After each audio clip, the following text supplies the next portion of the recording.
caste system, characteristics and changing trends. Introduction. Caste system is one of the unique characteristics of Indian society. The term caste is derived from the Spanish and also Portuguese word casta, meaning breed or lineage. The Portuguese used the term caste first to denote the divisions in the Indian caste system.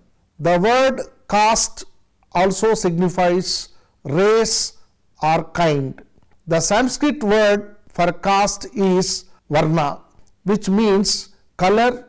Races and color seem to be the basis of Indian caste in addition to the division of labor and occupation. The popular equivalent of caste is jati. Now let us discuss about the objectives of this lesson.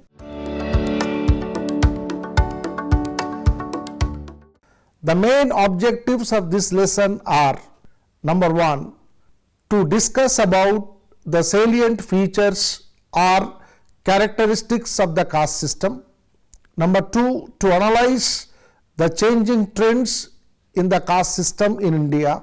Number 3, to discuss about the factors responsible for the changes in the caste system. Characteristics of caste system.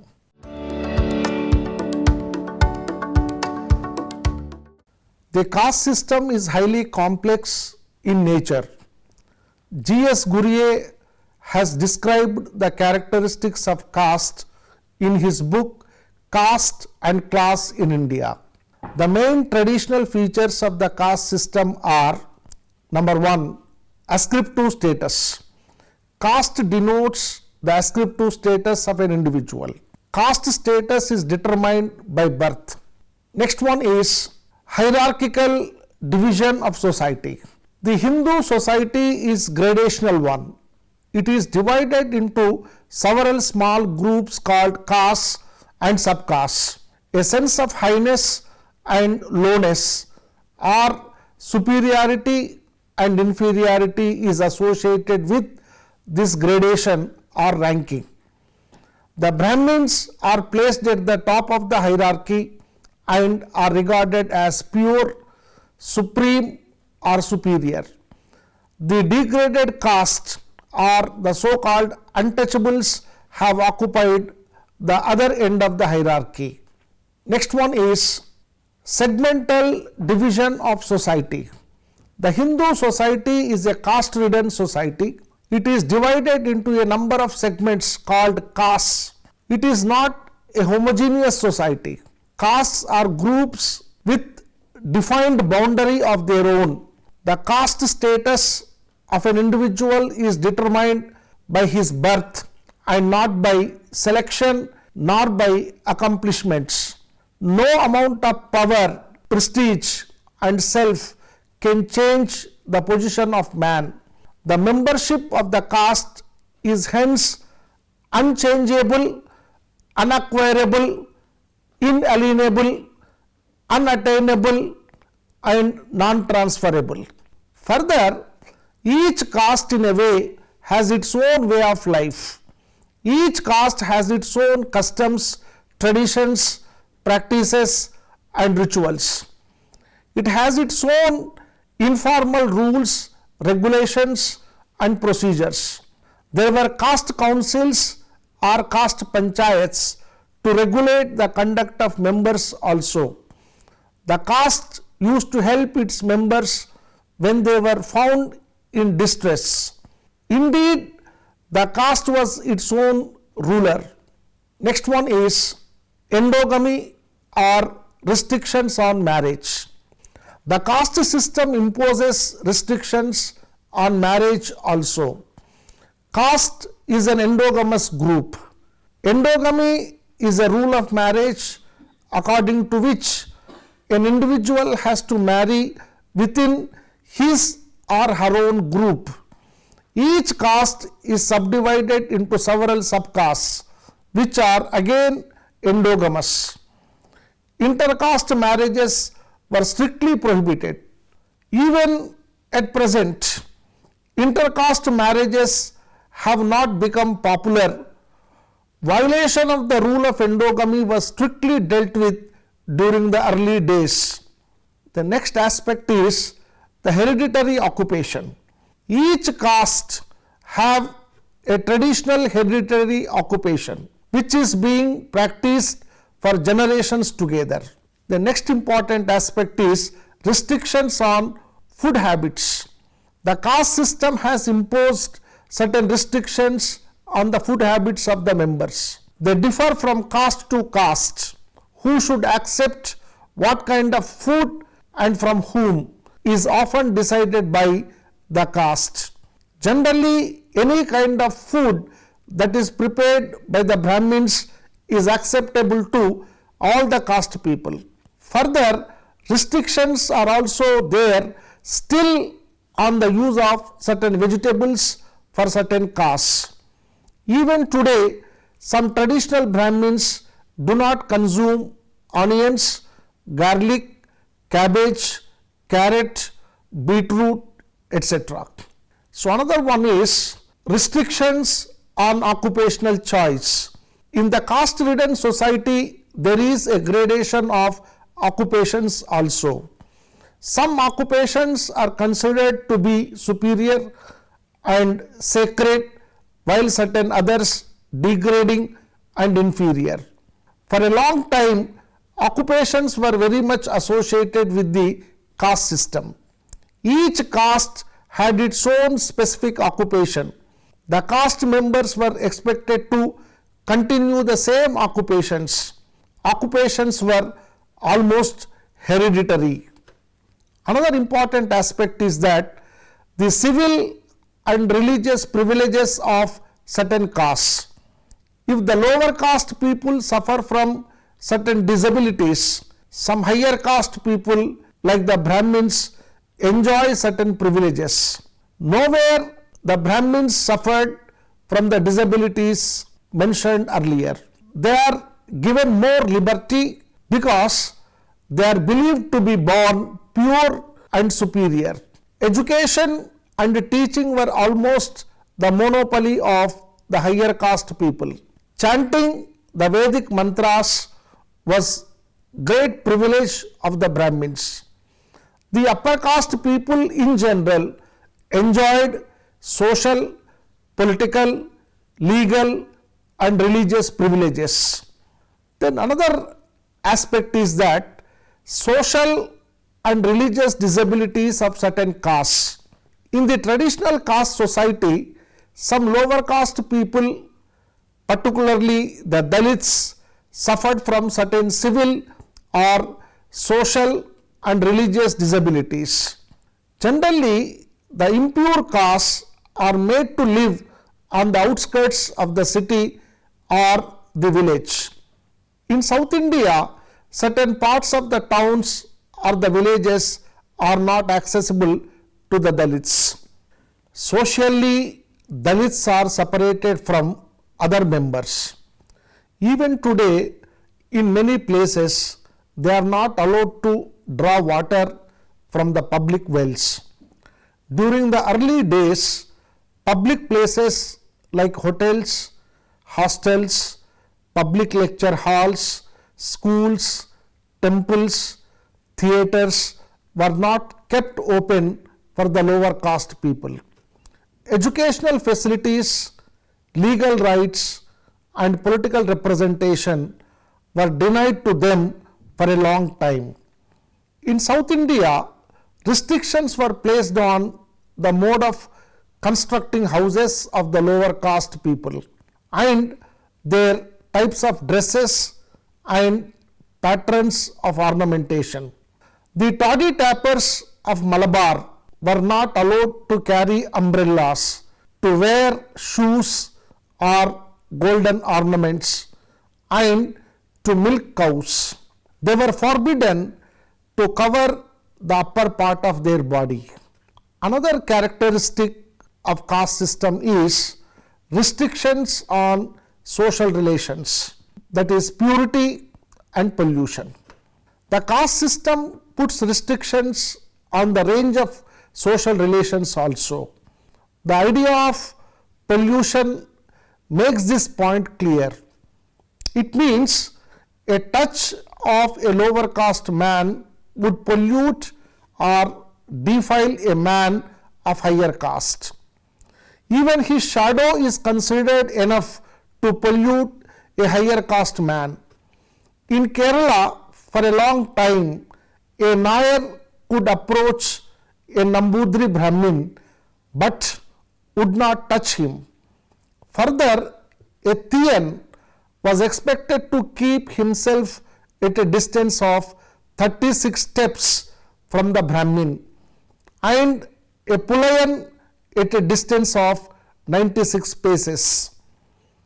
In Tamil Nadu, the Shanar Tadi Tapper was expected to keep a distance of 24 paces while approaching a Brahmin. This has resulted in the practice of untouchability.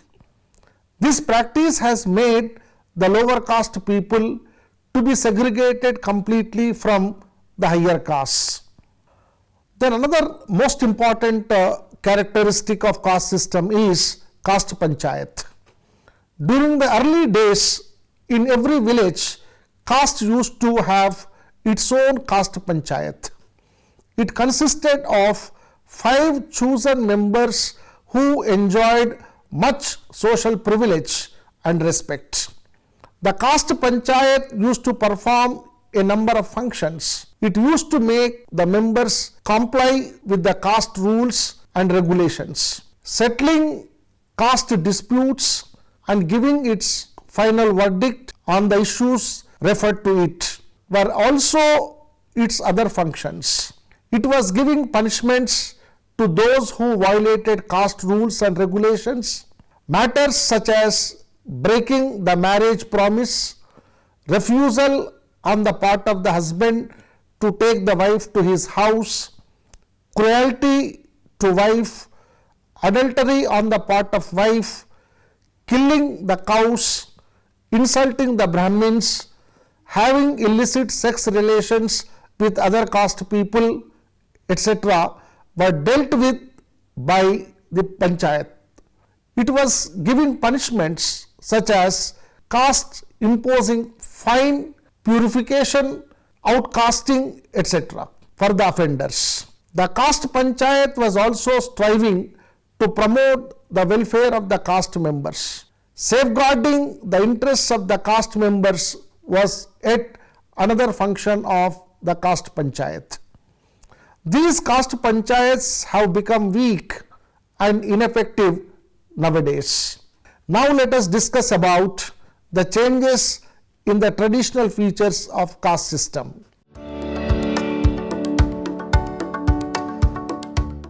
Caste has assumed a different form in the modern times.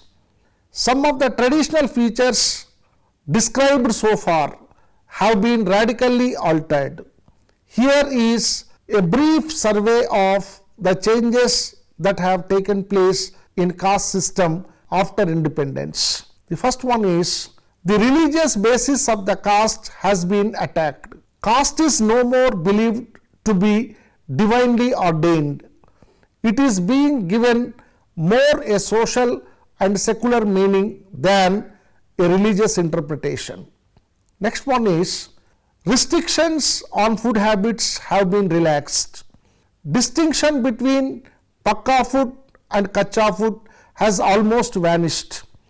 Food habits have become more a matter of personal choice than a caste rule. Still, commensal taboos are not completely ignored, especially in the rural areas. Intercaste dining has not become the order of the day. Caste is not very much associated with hereditary occupations. Caste no longer determines the occupational career of an individual. Occupations are becoming more and more caste free. Then as far as the rule of endogamy is concerned, which is often called the very essence of the caste system still prevails. Intercaste marriages, though legally permitted, have not become the order of the day. The special civil and religious privileges which the Brahmins enjoyed are no more being enjoyed by them. The Constitution of India has removed all such privileges and made all castes equal. Most of the legal, political, educational, economic and other disabilities from which the lowest caste people had suffered have been removed by the constitutional provisions. They are given special protection also. Adult franchise and reservation have given them a strong weapon to protect their interests.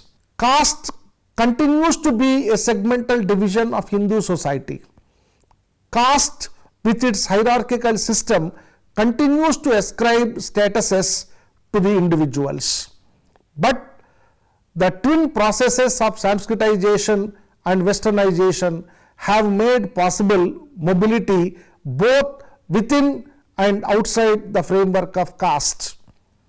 Caste panchayats, which used to control the behavior of caste members, have either become very weak or disappeared. Though they are often found here and there in the rural areas, they are almost non-existent in the urban areas. Restrictions imposed by the caste on social intercourse are very much relaxed.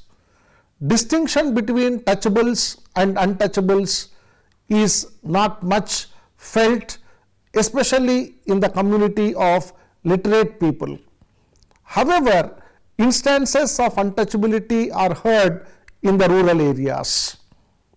Though the dominance of caste is still found in villages, it is no longer depends upon its ritual status. Casteism, which is associated with caste, instead of disappearing in the wake of modernism, has become still stronger. The Jajmani system, which is used to govern the intercaste relations, especially in the villages, has become very weak. In many places, it has vanished. In place of intercaste dependence, intercaste strifes are found. Caste has lost much of its hold over the social usages and customs practiced by its members. Caste today does not dictate individual's life, nor does it restrict newly valued individual freedom.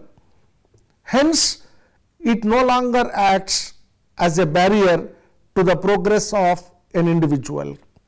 The causes for the changes in caste system.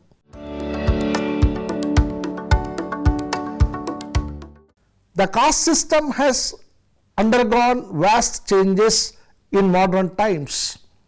Factors that contributed to the changes in the caste system can be briefly explained here. Number one, uniform legal system. The uniform legal system introduced by the British made the Indians feel that all men are equal before the law. A number of legislations which the British introduced also struck at the root of the caste system. Independent India followed the same legal system. The Constitution of India has not only assured equality to all, but also declared the practice of untouchability unlawful.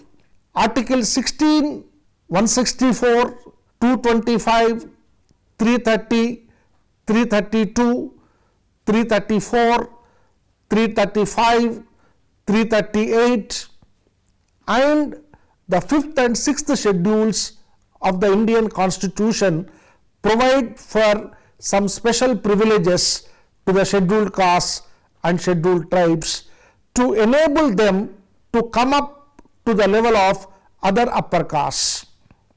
Then another factor is Impact of modern education. The British introduced the modern secular education in a uniform way throughout India. In independent India, educational facilities are extended to all the caste people.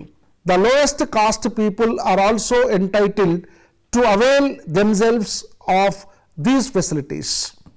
Modern education has given a blow to the intellectual monopoly of a few upper castes. It has created an awareness among people and weakened the hold of caste over the members. It does not, however, mean that the modern educated people are completely free from the hold of the caste. Another important factor is industrialization, urbanization, and westernization. Due to the process of industrialization, number of non-agricultural job opportunities were created. This new economic opportunity weakened the hold of upper caste people who owned vast lands. People of different castes, classes and religious groups started working together in factories, offices, workshops, etc. This was unthinkable 2 centuries ago. Growth of cities has drawn people of all castes together and made them to stay together, ignoring many of their caste restrictions. The upper caste people started looking to the West for modifying their lifestyle on the model of the West. Thus, they became more and more westernized without bothering much about caste inhibitions. Then another factor is the influence of modern transport and communication system. Modern means of transport such as train, bus, ship, aeroplane, trucks, etc. have been of great help for the movement of men and materials. Caste rules relating to the practice of purity and pollution and untouchability could no longer be observed. Modern means of communication such as newspapers, post, telegraph, telephones, radio, television and social media, etc. have helped people to come out of the narrow world of caste. Then another factor is the freedom struggle and the establishment of democracy. The freedom struggle waged against the British brought all the caste people together to fight for a common cause. Establishment of democratic type of government soon after independence gave yet another blow to the caste by extending equal socio-economic opportunities to all without any discrimination. Then another factor is rise of non-Brahmin movement.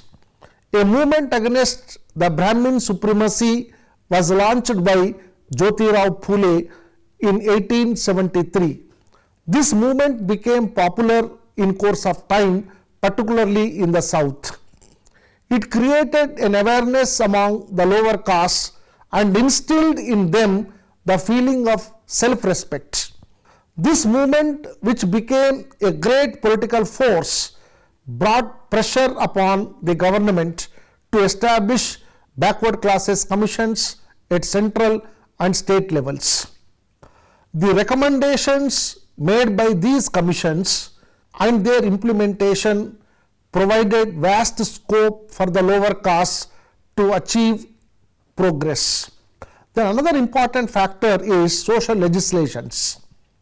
A series of social legislations introduced by the British as well as by the Indian governments, such as the Caste Disabilities Removal Act 1872, the Hindu Marriage Act 1955, the Untouchability Offences Act 1956, directly and indirectly altered the nature of the caste system. Then another factor is the social reform movements. Various social reform movements such as Satyashodak Samaj movement, Brahma Samaj movement, Arya Samaj movement, Sri Ramakrishna Mission movement, etc. launched during the second half of the 19th and the beginning of the 20th centuries have been able to remove the rigidity and some of the evil practices associated with the caste system. Then another one is the impact of the West, influence of the Western thought, and particularly the ideas of rationalism, liberalism, humanitarianism, egalitarianism, etc. made the educated Indians to come out of the clutches of the caste. Then another factor is the threat of conversion. Social disabilities imposed on the lower castes made some of them to get themselves converted to either Christianity or Islam. Pressure tactics and temptations further added to this conversion process. The threat of conversion compelled the upper caste to relax many of the caste rigidities so that they could hold back the lower caste people who were getting ready for conversion.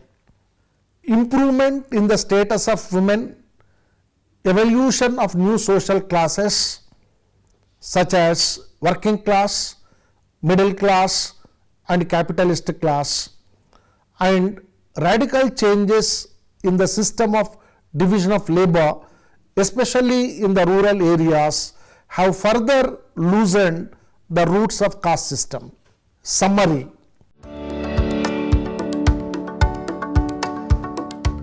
Caste system is one of the unique characteristics of Indian society. The caste stratification of the Indian society had its origin in the Chaturvarna system. The present caste system can be said to be the degenerated form of the original Varna system. According to G.S. Gurye, the traditional features of the caste system are ascriptive status, hierarchy, segmental division of society, endogamy, restrictions on food habits, restrictions on occupational choice, the civil and religious privileges of certain castes, social and religious disabilities of certain castes, restrictions on social relations and caste panchayats, etc. Caste system has undergone many changes in the contemporary Indian society due to the influence of various factors such as uniform legal system introduced by the British and Government of India during the post-independent period. Impact of modern education, industrialization, democratic values, social reform movements, social legislations and impact of Western value system, etc.